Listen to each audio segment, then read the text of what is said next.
បងប្អូនហើយបងប្អូនពិតជាអស្ចារ្យពិតជាអស្ចារ្យមែនបាទអស្ចារ្យមែនបាទមិនមែនឈុតស្រីបានថងមិនមែនឃីមបូរ៉ាហើយក៏មិនមែនធឿនធីរ៉ាមិនមែនអេអាមេរិកដែរបាទល្អណាស់ច្បាស់នេះច្បាស់ហួសបាទនេះបាទគេថាអ្នកប្រយុទ្ធ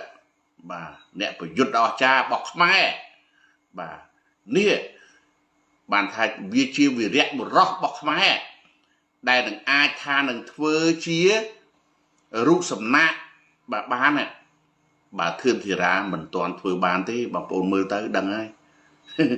បងប្អូនអ្នកគ្រប់គ្រងមួយចំនួនកុំអាលបាទកុំអាលថាធ្វើរូបធឿនធីរ៉ាតំណាងគុណខ្មែរទៅមិនរួចទេបាទនេះបានច្បាស់បានអាចធ្វើបានបាទ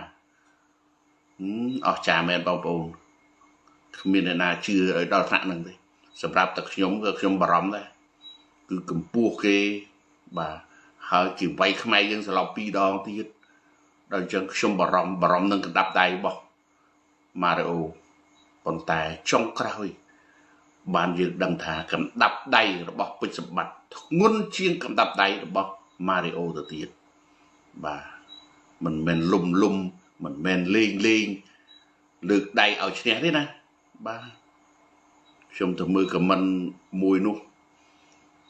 គាត់ថារៀបបាទបងប្អូនហើយវាយប៉ុណ្្នឹងហើយនិយាយថារៀបទៀតចប់បើវាយដូចធឿនធីរ៉ាវាយដូចអេអាមេរិនថាមិនរៀបបងប្អូននឹងនិយាយថាម៉េចទេ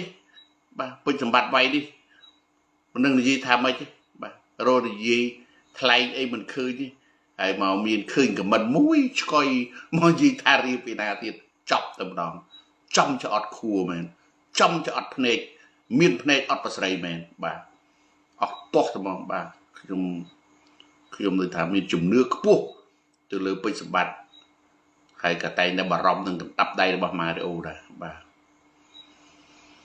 ពិតជាអស្ចារ្យមែនក្របពេជ្ររបស់គ្រូពេជ្រសុផាន់មកក្របនេះគឺមិនងាយរកអ្វីប្រៀបទៅបានទេបាទមើលតែកីឡាករខ្មែរបាទកីឡាករខ្មែរទាំងអស់ទាំងសេរីចាស់ទាំងសេរីថ្មីទាំងអីទាំងអស់មើលទៅ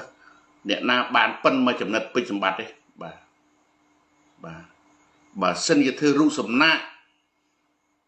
បាទតំណាងធ្វើរូបពេជ្រសម្បត្តិអាហ្នឹងអូខេ 100% យើងមើលគាត់វាយមិនមែនវាយបែបធឿនធីរ៉ាហើយក៏មិនមែនវាយបែបអេអាមេរិកទេណាបងប្អូនមើលតើគេវាយរបៀបម៉េច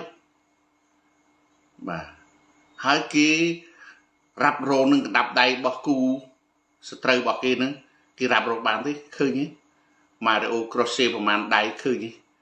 តើពេជ្រសម្បត្តិស្លប់ទេបាទចុះបើក្រៅពីពេជ្រសម្បត្តិចប់រឿងបាត់ហើយបងប្អូនហើយបាទចឹងហើយបានខ្ញុំថាគួរបើធ្វើរូបសំណាកគួរធ្វើរូបពេជ្រសម្បត្តិល្អជាងបាទមកស្រុកខ្មែររត់កីឡាបាទអញ្ចឹងសរុបសេចក្តីមកគូនេះខ្ញុំទស្សន៍ទាយបានត្រឹមត្រូវព្រោះខ្ញុំដាក់ចិត្តខ្ពស់ទៅលើពេជ្រសម្បត្តិថាពេជ្រសម្បត្តិនឹងយកជ័យជំនះបានហើយនឹងម៉ារីអូនឹងសន្លប់ដោយសារកណ្ដាប់ដៃរបស់ពេជ្រសម្បត្តិអូខេពិតប្រាកដមែនបាទត្រឹមត្រូវ 100% សូមអរគុណសូមជម្រាបលាបាទ